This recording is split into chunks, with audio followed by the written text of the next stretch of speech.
Hi, boys and girls. It's Miss Sticker with another story to read to you today. But first, I'd like to introduce my helper for the day. This is Isabel, or Izzy. She is my baby girl. She wanted to say hi to everybody. Say hi, Iz. Hi.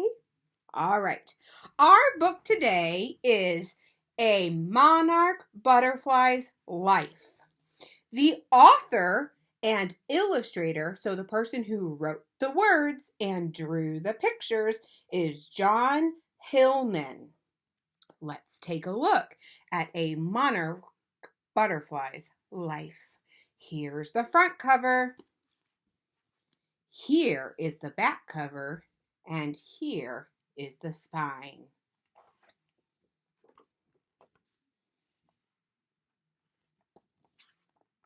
Take a look. This is the title page. Let's look at the first page. On a hot July day, a young monarch butterfly in Virginia begins a journey north. Remember, north goes up.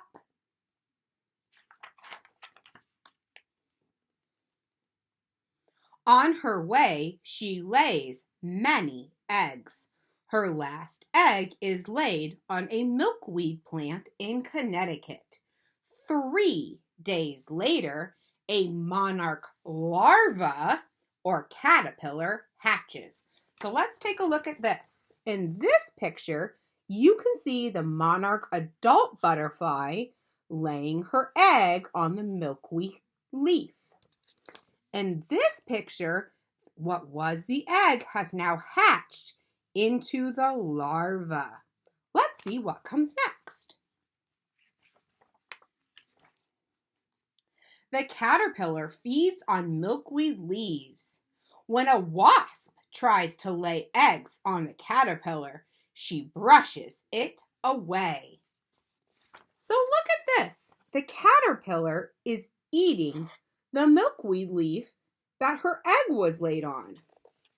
And she uses her antennae to brush away the wasp. Soon the caterpillar crawls to the ground. She attaches herself to a fence with a bit of silk. Down she goes. And look, she's attaching herself to the fence.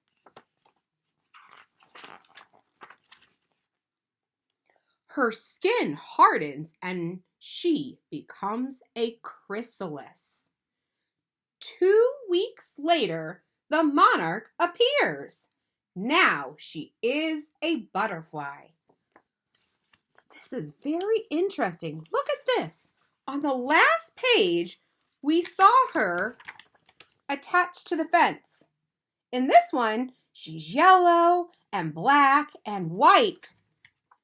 But look, her chrysalis is yellow and green. And then when she comes out, her chrysalis is clear and she is orange and white and black. It's interesting how she changed colors. The monarch butterfly stretches her crumpled wings and makes her very first flight. Look at her wings becoming big and bold and beautiful. And oh my goodness, look at how she flies.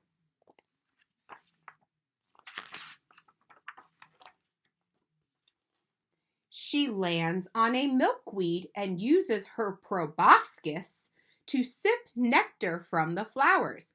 Now, her proboscis is a very fancy name for her really long tongue that she uses to drink from the flowers. Suddenly, a net snatches the monarch butterfly. Take a look at the picture. Can you see her proboscis? Oh no, I wonder what's going to happen to her.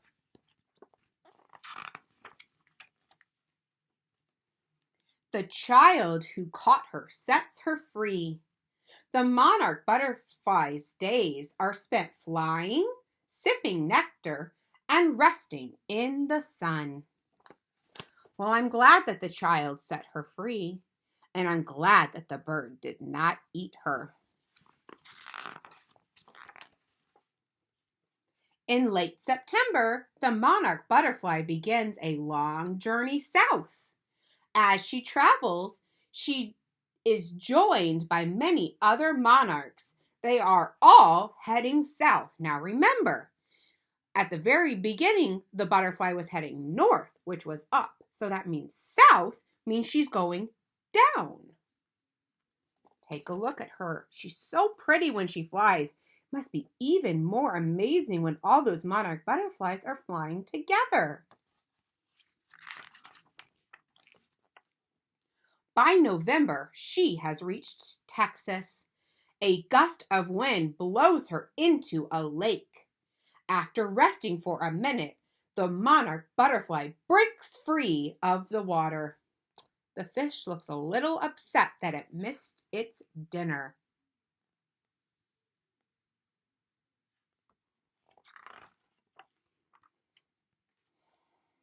In early December, she reaches Mexico. She has traveled more than 2,000 miles. Millions of other monarchs have made the long trip too.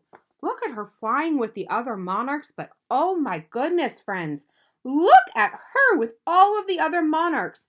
They're up the trees. It almost looks like something somebody would draw, but it's real. The weather is perfect. It's not too hot and it's not too cold. By the end of March, it is very hot. The monarch butterflies fly north. Look at them when it's perfect weather. Now they're taking off again, heading north. A male monarch finds her and dances in circles in the air. She chooses him for her mate. She lays hundreds of eggs on her journey north. So there's the male dancing in the air. And look, she is laying her own eggs. Do you see the egg she laid, friends? She lays her last egg on a milkweed plant in South Carolina. I think we've heard this before. She will not live long enough to return to Connecticut. So she laid an egg in South Carolina, just like her mother laid an egg in South Carolina that contained her. But on a warm August afternoon, her offspring or her baby does. That is the end of the book, friends. I hope you enjoyed A Monarch Butterfly's Life. See you next time. Bye-bye.